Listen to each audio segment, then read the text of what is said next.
वो कोई साधारण बालक नहीं है लंकेश, सुमेरु के राजा केसरी और रानी अंजना का पुत्र है। देवताओं ने उसे वरदान में कुछ शक्तियां दी है जिनके बारे में अभी कुछ ज्ञात नहीं हो पाया है लंकेश। किंतु क्या? लंकेश, ये वही बालक है जिसने सूर्य को निगल लिया था।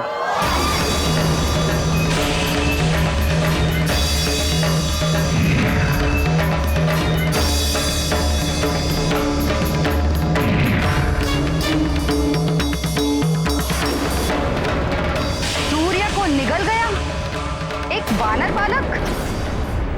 तो इसी कारण इस बार सूर्य ग्रहण नहीं हो पाया।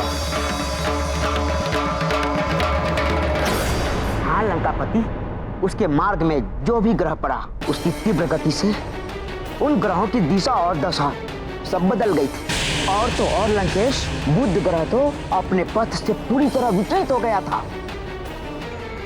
सूर्य निगल लिया उसने, ग्रहों की दशा और दिशा भी बदल दी।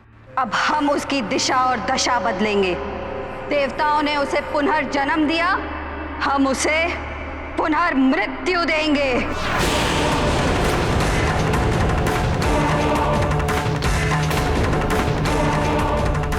दशग्रीव, तुम्हारे पिता ने भी कदाचित इसी ओर संकेत किया था। समय परिवर्तित हो रहा है, इसलिए समय रहते सजग हो जाओ। वो वानर बालक बड़ा होकर संकट न बन जाए। अंत करना ही होगा उसका, अंत करना ही होगा उसका। माता, मैं उसे मृत्यु दंड दूंगा। पुनर्मृत्यु अभी समाप्त कर देंगे उसे।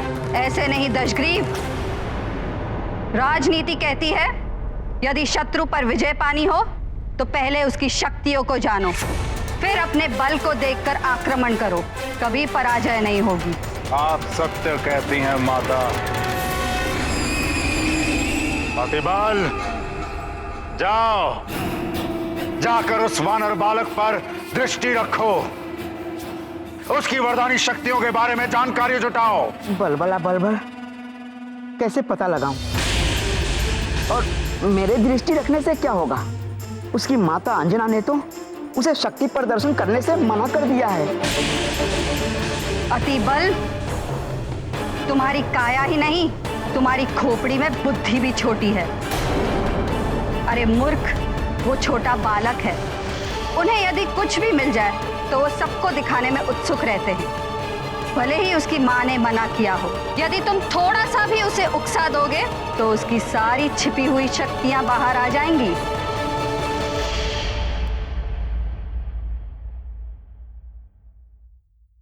हनुमान, ये देखो पुत्र,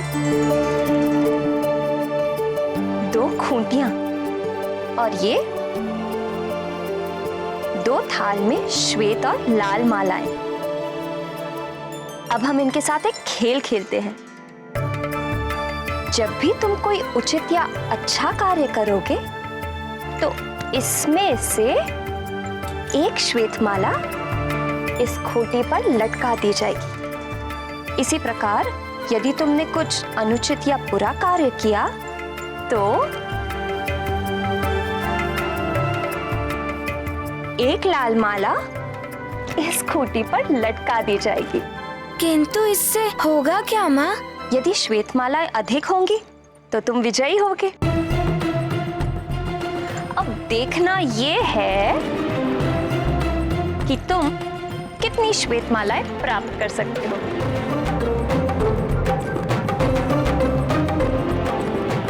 आप सत्य कहती हैं माता। छोटे बालकों को इतनी समझ नहीं होती कि क्या करना चाहिए और क्या नहीं। उनको जितनी भी शक्तियां मिल जाएं, उनकी बुद्धि अपरिपक्व ही होती है। इसी का लाभ तुम उठा सकते हो अतिबल। हाँ, बलबला बलबल। हनुमान, तुम्हें अपनी शक्तियों का उचित प्रयोग करना सीखना होगा और इसके लिए सबसे पहले ध्यान रखना होगा कि अपनी शक्तियों का प्रयोग तभी करना जब सच में उनका प्रयोग करना आवश्यक हो। बालक तो कहीं भी अपनी शक्तियों का उपयोग करने लगते हैं, बस उन्हें उकसाने की आवश्यकता है। अतिबल, उस वानर बालक को उकसाओ, उसकी शक्तियों का पता लगाओ, फिर मैं दशानन रावण स्वयं उसका अंत करूंगा।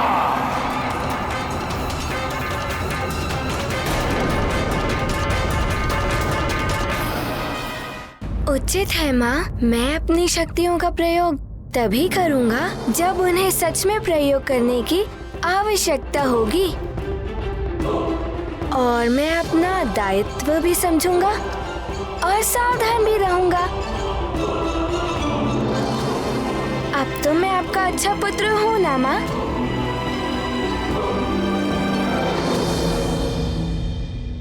हाँ मेरे लाल, तुम तो मेरे बहुत अच्छे पुत्र हो।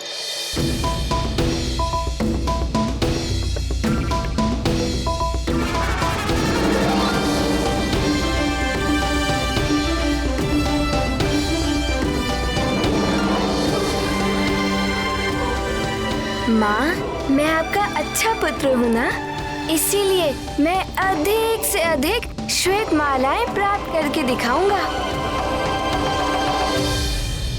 तुम जितनी अधिक श्वेत मालाएं प्राप्त करोगे पुत्र, तुम्हारी माँ को तुम पर उतना ही गर्व होगा।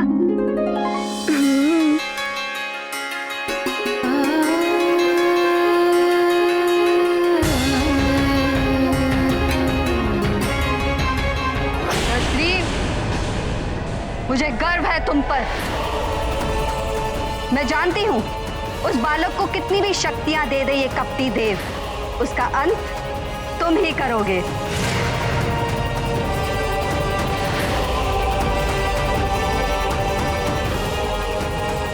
पुत्र केसरी, देवराज इंद्र के हट के कारण ही मैं स्वर्गलोक छोड़कर पृथ्वी लोक में आ गया था, किंतु अब देवराज इंद्र का अभिमान टूट चुका है।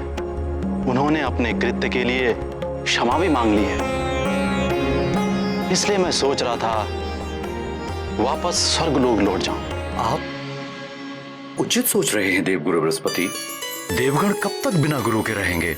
गुरु ही तो ज्ञान देता है, मार्ग दिखाता है। जिनके गुरु नहीं होते वो अपने मार्ग से भटक जाते हैं।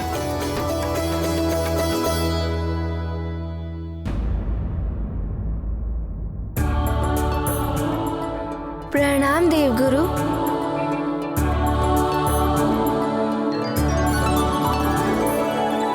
आप सब एक साथ? अवश्य कोई विशेष बात होगी। हाँ, विशेष तो है। वो क्या है कि हमारे नाती का पुनर्जन्म हुआ है। देवताओं ने